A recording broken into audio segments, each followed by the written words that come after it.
అందరికీ నమస్కారం అండి. ఇవాళ మనం చెప్పుకోబోయే కథ పేరు ఈ పాపం మాదే. ఈ కథని రచించిన వారు ఉదయబాబు గారు. ఇక కథలోకి వెళ్ళిపోతే, ఇప్పుడు అంత అవసరం ఏమొచ్చిందిరా, పైగా సెలవు రోజులు కాదు. అటు పిల్లలకు ఇటు కోడలికి సెలవు ఇస్తారో లేదో, మేము ఇప్పుడు ఇంటికి వచ్చి ఏం చేయాలిరా, మాకిక్కడ ప్రశాంతంగా ఉంది, ఇంకోసారి వస్తాంలే అన్నారు అంజనీదేవి గారు కొడుకుని ఉద్దేశించి. మహిధర్ నొచ్చుకున్నట్టు చూశాడు. ఆ చూపును అర్థం చేసుకున్న అతని భార్య రవళి అత్తామామల్ని ఉద్దేశించి అంది. అదేంటత్తయ్య అలా అంటారు? ఈ వయసులో మిమ్మల్ని ఒక్కరోజు కూడా ఇంట్లో ఉంచుకోలేకపోతున్నామే అని ఎంత మదన పడిపోతున్నామో తెలుసా? మీ అబ్బాయి నేను రేపు ఎల్లుండు 2 రోజులు సెలవు పెట్టాము. పిల్లలు కూడా సెలవు ఇమ్మని డైరీలో రాసి పంపించాలి. ఆ తర్వాత రోజు ఆదివారం. 3 రోజులు మనమంతా కలిసి ఉందాం, రండి. మీరైన అత్తయ్యకి నచ్చ చెప్పండి మావయ్య. వాళ్ళంతా ప్రాధేయపడుతుంటే కాదంటావేమిటి? రిటైర్ అయి ఇక్కడికి వచ్చిన 6 నెలల తర్వాత మొదటిసారి వాళ్ళు ఇంటికి రమ్మని కోరుతున్నారు. అయినా మనం వెడుతున్నది పరాయి ఇంటికి కాదుగా, మన కొడుకు కోడలి ఇంటికేగా. ఏమంటావు అన్నారు రమణరావు గారు భార్యకు నచ్చ చెబుతున్నట్టుగా. నేననేది అదే. 6 నెలలుగా అలవాటైపోయిందిగా. అక్కడకు ఈ 3 రోజుల భాగ్యానికి వెళ్ళకపోతేనేం?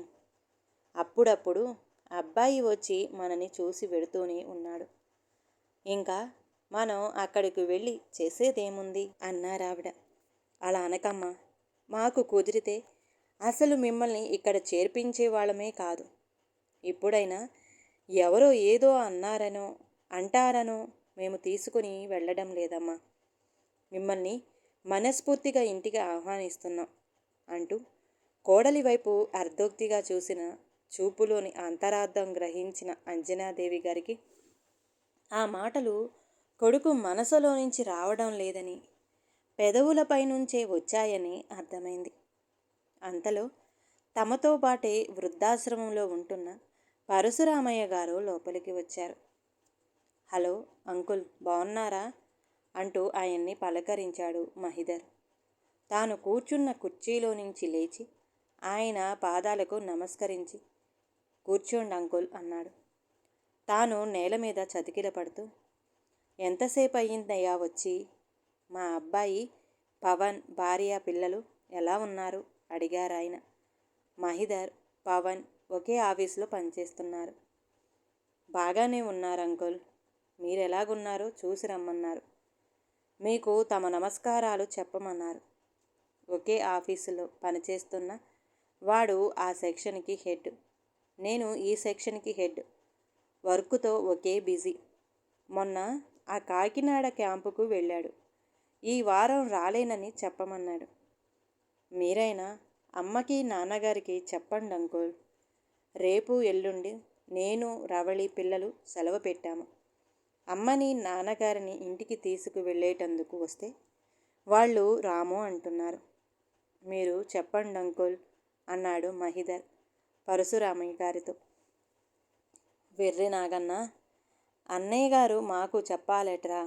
అక్కడికి వచ్చి నీకు అనవసరమైన ఇబ్బంది కలిగించడం ఎందుకని? నేను బట్టలు సర్దుతాను, మీరు మాట్లాడుకుంటూ ఉండండి అన్నారు అంజనీదేవి గారు కొడుకు తల ఆప్యాయంగా నిమురుతూ. ఆంటీ ఏర్ అంకుల్ అంటూ ఆయనతో కబుర్లలో పడిపోయాడు మహిధర్. ఆయన కోడలు మనమలు విశేషాలు అడుగుతూ ఉండిపోయింది రవళి. మధ్య మధ్యలో రమణారావు గారిని సంప్రదిస్తూనే 3 రోజులు ఉండేందుకు అవసరమైన లగేజీని సిద్ధం చేశారు అంజనీదేవి గారు. వాళ్ళు తెమిలాక తల్లిదండ్రులను తీసుకుని బయలుదేరాడు మహిధర్ భార్య రవళితో సహా. వదిన గారికి చెప్పండి అన్నయ్య గారు, 3 రోజుల్లో అంటే ఆదివారం సాయంత్రం వచ్చేస్తాం. ఇంతకీ ఆవిడ ఏరి అడిగారు అంజనాదేవి. అలసటగా ఉందని పడుకుందమ్మా, నేను చెబుతానులే, మీరు వెళ్ళిరండి. మీరు లేని ఈ 3 రోజులు ఈ ఓల్డేజ్ హోమ్ మరీ ముసలిదైపోతుంది. అయినా తప్పదు కదా, వెళ్ళిరండి రమణ అన్నారాయన. కొడుకు కోడల్ని అనుసరించారు రమణారావు దంపతులు. కొడుకు ఇంటికి వచ్చాక స్నానపానాదులు పూర్తి చేసుకొని హాల్లో టీవీ చూస్తూ మనవల కోసం ఎదురు చూడసాగారు రమణారావు దంపతులు. రాత్రి 8:30 సమయం. ఓ వాడిపోయిన బచ్చలి తీగలా వచ్చారు అంకిత, మదన్. నానమ్మ, తాతగారు అంటూ అమాంతం ఒడిలో వాలిపోయారు. వారిని తనివి తీరా ముద్దాడి వారి చదువు, స్కూలు విశేషాలు అడుగుతున్నంతలోని ఎదురింటి ఏదో పని మీద వెళ్ళిన రవళి రివ్వున వస్తూనే, మొదలెట్టారా నానమ్మ తాతయ్య బుర్రలు తినడం? గబగబా స్నానాలు చేసిరండి. మీరు హోంవర్క్స్ చేసుకుంటుంటే అన్నం పెట్టేస్తాను అని హోకరించడంతో పిల్లలిద్దరూ బిక్క మొహం వేసుకొని కదిలారు. నెలసరి సరుకుల కోసం వెళ్ళిన మహిధర్ స్నానం చేసి, గుడ్ నైట్ నాన్నగారు, సాయంత్రం నుంచి తిరగడమే, బాగా అలసిపోయాను, పడుకుంటాను అని తన బెడ్రూమ్లోకి వెళ్ళిపోయాడు.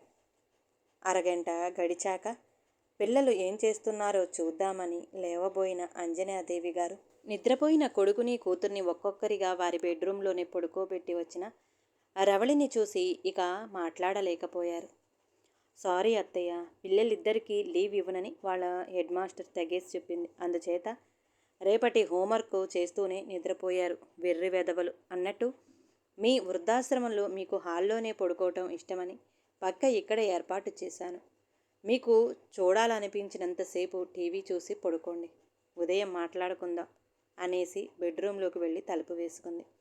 అంజనాదేవి గారు భర్త కేసి, అందుకే నేను రానన్నది అన్నట్టుగా చూసి లేచి మనవల బెడ్రూమ్లోకి వెళ్ళి వాడిపోయిన కలువల్లా గాఢ నిద్రలో ఉన్న మనవుల నుదుట ముద్దాడి హాల్లోకి వచ్చారు. అప్పటికే టీవీ కట్టేసి నిద్రకు ఉపక్రమించిన రమణారావు గారి పక్కన నిద్రకు ఉపక్రమించారు.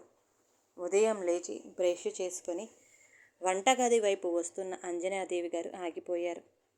మా అమ్మ కాఫీ ఎంత బాగా చేస్తుందో తెలుసా? ఆఖరి గుటక వేస్తూనే 2వ కప్పు కాఫీ అడిగేస్తావు అంటున్నాడు మహిధర్. నిజమా? అత్తయ్య అంత బాగా పెడతారా ఫిల్టర్ కాఫీ? నాకు తెలీదే. అయినా రోజు నా చేతే కాఫీ తాగుతూ ఒక్కరోజైనా ఆ మాట చెప్పలేదే? నీ మొహం, చాలాసార్లు అన్నాను, నువ్వు వినిపించుకొని ఉండవు.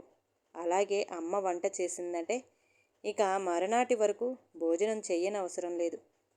అయితే ఈ 2 రోజులు మీ అమ్మగారి చేత వంట చేయించుకోండి బుంగమూతి పెడుతూ అన్న రవళి వంటగదిలోంచి బయటికి రాబోతూ అత్తగారిని చూస్తూనే అంది, ఫిర్యాదు చేస్తున్నట్టు. చూడండి అత్తయ్య, మీరు ఏంటో బాగా వంట చేస్తారట. అంటే ఇంతకాలం నుంచి నా వంట కర్మకాలి తింటున్నారనేగా అర్థం. పోనీలేమ్మా, అలాగని ఎందుకు అనుకోవాలి? ఈ 2 రోజులు నువ్వు వంట ముట్టుకుంటే నా మీద ఒట్టే, సరేనా అంటూ కాఫీ కలపటం కోసం నడుం బిగించారామె. భోజనాలు అయిన వెంటనే ఆఫీసు నుంచి అర్జెంటు ఫోన్లు రావడంతో విసుక్కుంటూ మహిధర్ కాలనీలో మరో ఆఫీసర్ గారి భార్య దగ్గర క్లచ్ వర్క్ చేర్పించుకొని వస్తానని రవళి వెళ్ళిపోయారు. మళ్ళీ ఎప్పుడో సాయంత్రం వేళకు వచ్చారు. అప్పటికే రాత్రి వంట కూడా పూర్తి చేసేశారు అంజనీదేవి గారు. తాను నేర్చుకున్న వర్క్, కొత్తగా నేర్చుకున్న ఎంబ్రాయిడరీ వర్క్ చేసిన చీరలు అన్నీ చూపుతూ కబుర్లు చెబుతుండగానే పిల్లలు వచ్చారు. మళ్ళీ గత రాత్రి టైం టేబులే. ఇదే విధంగా శనివారం కూడా గడిచిపోయింది. రేపు సెలవే కదా, ఈవేళైనా పిల్లలతో మేము కాసేపు కబుర్లు చెప్పుకోవచ్చా అడిగారు రమణారావు గారు కోడల్ని. అయ్యో, ఎంత మాట! వాళ్ళకి ఖాళీ లేకే గాని లేకపోతే మీతో ఎన్నెన్నో కబుర్లు చెప్పేవారు పిల్లలు. ఈ వేళంతా మీరు తాతగారితో నానమ్మతో కబుర్లు చెప్పుకోండి, మీ ఇష్టం అంటూ పర్మిషన్ ఇచ్చింది రవళి. ఆ కొద్ది సమయానికే బ్రహ్మానందపడిపోయారు ఆ దంపతులు. అందరూ భోజనాలయ్యాక టీవీ ముందు కూర్చున్నారు. అది రమణారావు దంపతులు ఉంటున్న వృద్ధాశ్రమంపై రూపొందించిన ప్రత్యేక కార్యక్రమం. ఆ వృద్ధాశ్రమంలో వృద్ధులు మనోగతాలు, వ్యధలు, వెతలు, ఏ పరిస్థితులలో తాము అక్కడ చేరినది నిర్మోహమాటంగా వెల్లడిస్తున్నారు. తమ ప్రస్తుత పరిస్థితిని వివరిస్తూ తమను అక్కడ చేర్పించిన తమ పిల్లలకు ఆ స్థితి రాకుండా చేయాలని ఆ భగవంతుణ్ణి ప్రార్థిస్తున్నామని, వారెక్కడున్న క్షేమ, స్థైర్య, విజయ, ధైర్య, ఐశ్వర్య, ఆరోగ్యాలతో సుఖంగా శాంతిగా జీవించాలని కోరుకుంటున్నామని విలపిస్తూ ఆశీర్వదించారు. కొందరు వృద్ధులైతే వెక్కి వెక్కి ఏడ్చారు. తమను అక్కడ చేర్చాక కనీసం బ్రతికి ఉన్నామో లేదో చూసే నాదుడు లేడని. పరశురామయ్య గారు, ఆయన భార్య కూడా మాట్లాడారు. మహిధర్, రవళి ముఖాలు నల్లగా అవడం గమనించారు రమణారావు దంపతులు. ఆ కార్యక్రమం మీద తీవ్ర నిరసన తెలియజేసింది రవళి. వాళ్ళ పిల్లలు ఎటువంటి పరిస్థితుల్లో తమ ఇళ్లల్లో ఆ తల్లిదండ్రులను ఉంచుకోలేకపోతున్నారు. ఆ టీవీ వాళ్ళకేం తెలుసు? అయినా ఆ ముసలాళ్ళు కూడా అంత నిర్మోహమాటంగా తమ పిల్లలు ఎంత వెధవలో అలా బహిరంగంగా చెప్పేయాలా? ప్రజలందరి ముందు వెధవల్ని చెయ్యాలని కాకపోతే అంటూ.